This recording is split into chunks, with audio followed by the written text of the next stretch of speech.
Hey everybody, what is up? I've got another Escape from Tarkov video for you guys today. The developers who created Escape from Tarkov have released their 2018 roadmap for their plans for this game, and it is really nothing short of incredible. So what this video is going to be is me looking at this huge list of changes that BSG is going to attempt to implement to Escape from Tarkov in 2018, and I'm going to just run through it all and then give my reactions to each thing. So, starting off, they said they are preparing the launch for the open beta testing. To make sure everything goes smoothly, they are going to be polishing the game's technical aspects above everything else. Right away, they will be attempting to fix the errors that cause drops in performance, errors that make the game crash, and errors that prevent you from playing further, all sorts of inventory and weapon-related hangups and freezes, as well as some other technical errors that rarely occur but don't allow playing either. This is a good move in my opinion, for a first thing for them to work on. They will also have a priority on fixing and optimizing the network code and striving to eliminate the cases of desync, reduce delays, as well as getting rid of the disconnects. Part of the work has already been done for the reducing delays, but the process is still ongoing. They are also working on a matchmaker adjustment, increasing its accuracy to ensure the minimum latency for players. And then, servers are getting optimized in terms of CPU usage, memory, and traffic, allowing resources of these server machines to be more efficient in improving the overall quality of the online play, and then of course fixing the server-side errors that lead to significant drops in the performance of the server application, resulting in consecutive desyncs and disconnects. And then they're also going to be working on that sweet optimization of game performance, investigating and repairing all possible causes of abnormally high CPU loads. Currently, EFT is putting CPU under quite a lot of stress to the point where it's causing or taking up more or less half of the CPU in terms of resources. So they're going to be working on refactoring physics, optimizing the animation system, and simplifying the animation events. In fact, they have already introduced new means of optimizing the locations. For example, the new interchange location, when it is done, will have the full employment of this new code, of the new methods. And after its release, they will go back and re-optimize all of the old maps as well. They will also be upgrading to the newest version of the Unity engine in 2018, which should help all of these issues as well. And now let's dive into the meat and potatoes of this giant text update from the developers. The new features that are slated to all show this year. First off is the time-consuming magazine loading. The feature is already being implemented, and when in raid, you will not be able to instantly load the magazines with cartridges. The same goes for unloading the ammo from the magazine as well, although it won't take as long. And then later on they will add special animations of loading and unloading ammo. Now this feature is closely connected to another innovation. The exact values of remaining ammo will be removed from your inventory. You will need to use the option of checking the number of rounds left in the magazine and in the chamber via a keyboard button press. This is something that kind of irks me just a little bit because I have those keys mapped. And I've tried using it before, and I've tried to check my ammo, and it doesn't work. I can look at my gun, but I can't take out the magazine and look and try to decipher how many rounds are in it or anything yet. So either that's not in yet, or it's not working properly. However, I will commend them on trying to realize that realistic shooter vision. I think it would be really fun, cool, and authentic even to be in a firefight and then your gun starts clicking because you realize, oh crap, I'm out of ammo, and you hit the reload button and you reload, and it might take a little extra time because, hey, more realism, and I'm totally down with that because that might help bridge the gap between the low and mid-tier geared players and those high-tier geared players. Next up, they document a change toward using medical supplies, food, and other consumables.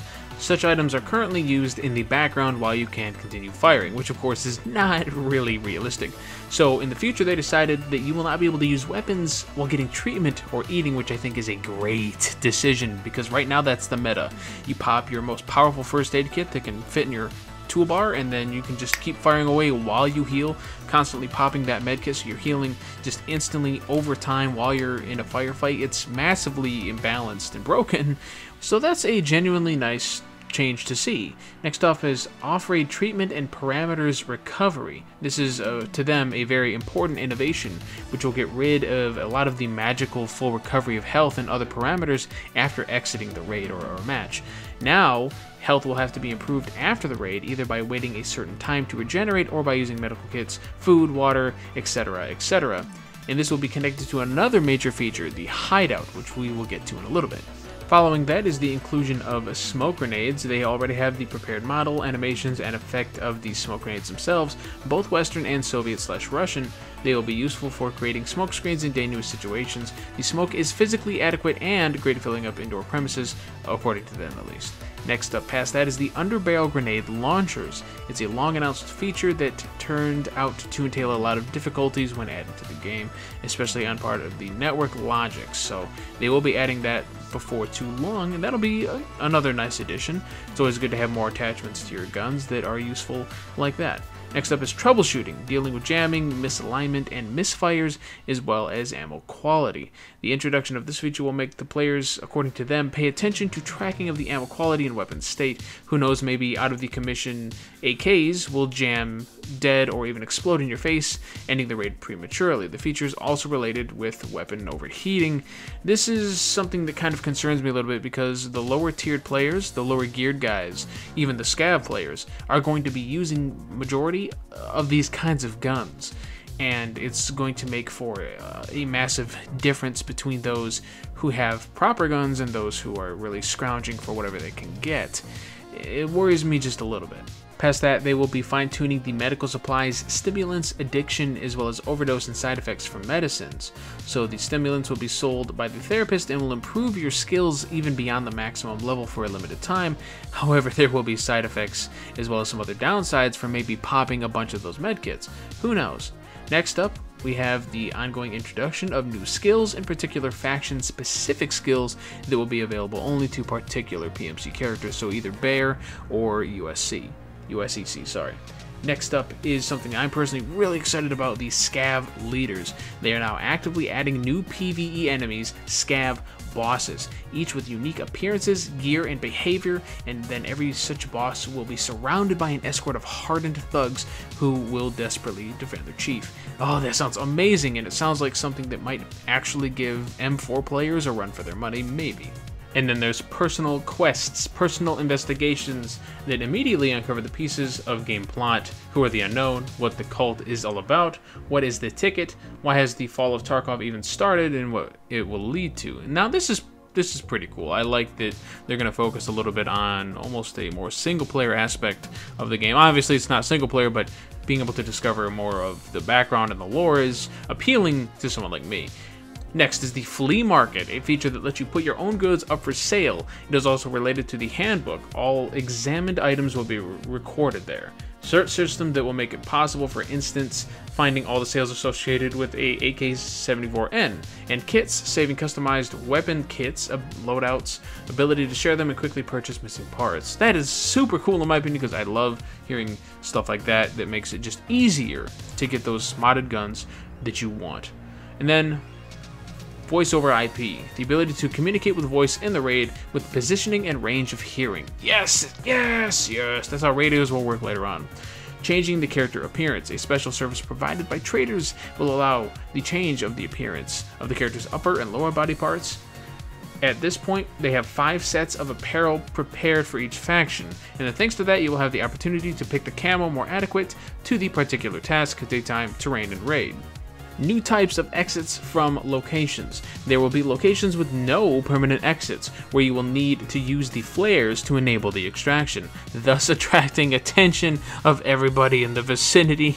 Oh Christ, pre-purchase special exits in advance before the start of the raid.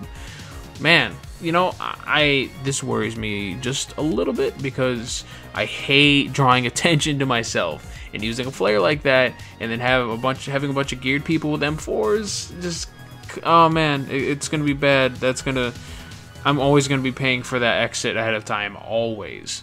And then next out, one of the bigger features, the Hideout, that adds the building and management of your own hideout. Its upgrade and outfitting will increase the stash size, speed up rehabilitation and healing of your character outside of the raid, add the possibility of crafting different items, including homebrew liquor and omnipresent Bitcoin farm. Ho ho! All content assets are already complete now. They're just programming it for logic and interfaces. That's awesome. Okay, and then finally, Arena, a separate game mode full of interesting innovations, competitive and exciting. And they're going to do extensive coverage on that later on, probably after the open beta launches. This is interesting to me. I almost don't want them to even touch the Arena because that takes away development from the rest of the game, doing the rest of the maps, focusing on everything else on this list that they have listed out for us. And that kind of, I don't know, is the Arena supposed to be some kind of like more casual competitive thing, maybe to draw a bigger player base to the game, of which, you know, more money will be spent, which means more development possibilities? I don't know what the logic is behind that, but it will be interesting to see where that goes. And they go on to say that, as mentioned above, this is just a part of the list of all the features that are going to be in the game. Now, they say going to be in the game, not going to be in the game in 2018. So maybe this is more of like a roadmap over the next several years, and not just this year, because, hey, let's admit it, all of what I read off previously in this video, it sounds like a lot for a relatively small, medium-sized development team. So my worries and hope aside, we will just have to see how this all pans out by the end of the year. Next up, they also say that it's worth pointing out that this year they'll have another iteration of graphical improvements without affecting performance. Yes! Updated lighting, vegetation, shaders, post effects. Also, the testing of updated character animations is already underway. I mean, Escape from Tarkov is already a pretty decent looking game. It's not like the best by far, but it is atmospheric and visually appealing enough to be immersive. So I can't even imagine better than that. That's going to be really cool.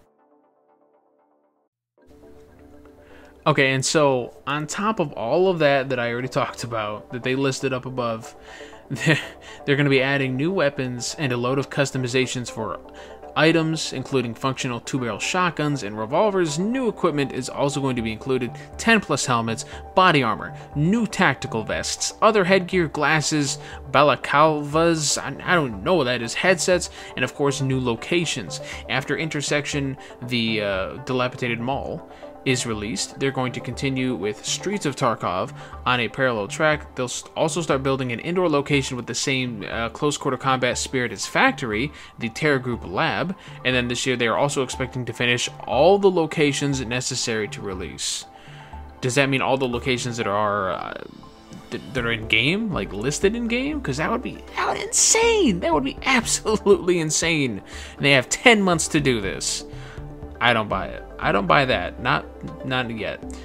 So, yeah, they say that their plans for 2018 are rather formidable, but with our support, the work goes faster, and they're thanking us. So, it's going to be really, really interesting to see where Tarkov goes. I already really enjoy the game to the point where it's all I want to play. It's all I want to talk about. It's all I want to cover, outside of my occasional reviews of other games, which I still want to do because I like branching out here and there. I can't just always be playing just one game. You know, I gotta cleanse my palate every once in a while with something different. You know, a little Fortnite here and there, a little Vermintide 2 here and there, a little, I mean, who knows? There might be some free games coming out that might interest me for a day or two or a week, but I don't know. Tarkov might be that next big thing for me. Finally, I'm moving from Paragon to seemingly Escape from Tarkov. So if you want to see this list of all of these changes from the development team, the roadmap of 2018 from BSG for Escape from Tarkov, then check out the link down below. I'll have a link to their Reddit post, and you can read all of what I more or less paraphrased and summarized for you guys. Let me know what you think about Escape from Tarkov in the comments. Let's have a conversation about it, because I can't stop talking and thinking about this damn game, and I love it. I love that fact. And if you enjoyed this video, then you know what buttons down below to press to make me happy as a YouTuber, and I would greatly, greatly appreciate that. Thank you very much for watching. Remember to never stop gaming, and good luck out there.